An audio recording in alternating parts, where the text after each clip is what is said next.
post meravigliuż u uniku, poplu straordinarju. Dan kien kliem il-kantant Taljan ta' fama mondjali Gigi D'Alessio f'konferenza tal-aħbarijiet brabta mal-Vernal Festival li se jilħaq il-qofol tiegħu fit-23 ta' Marzu permezz tal-kunċert minn D'Alessio nnifsu.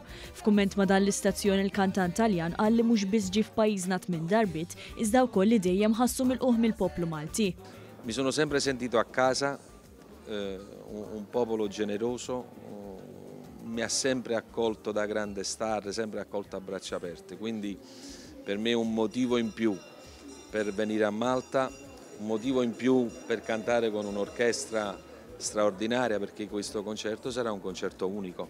Tutto l'amore che ho lo lascerò qui a Malta.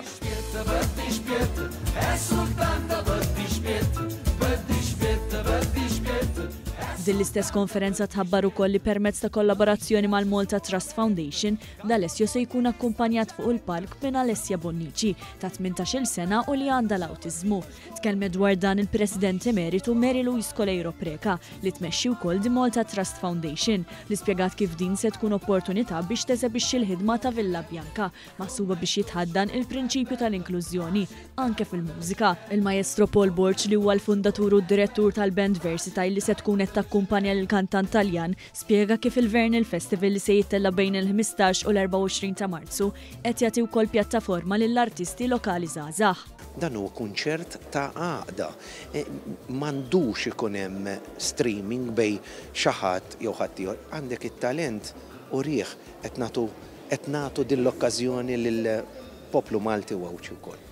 Iċ-ċermen tal-Awtorità Maltija għat-Turiżmu Gavin Golija qal li dawn l-avvenimenti madwar Malta u Għawdex se jkomplu jagħtu viżibilità lil pajjiżna anke barra minn xtutna. Il-Ministru għat-Turiżmu Clayton Bartolo semma wkoll kif din il-ġimgħa tħabbar li tul is-sena li għaddiet pajjiżna kiseb ċifri rekord fit-turiżmu. Temm jgħid li dan il-festival mhux biss se jkun immirat għal dawk barra minn xtutna iżda wkoll għal familji Maltin. Dan l-avveniment jidħol tant tajjeb fl-istrateġija ta' pajjiżna t-turiżmu hekk kif qed inkomplu nibnu fuq riżultati tas-sena li għaddiet sabiex din is-sena mmorru għal kwalità ogħla fit-turiżmu.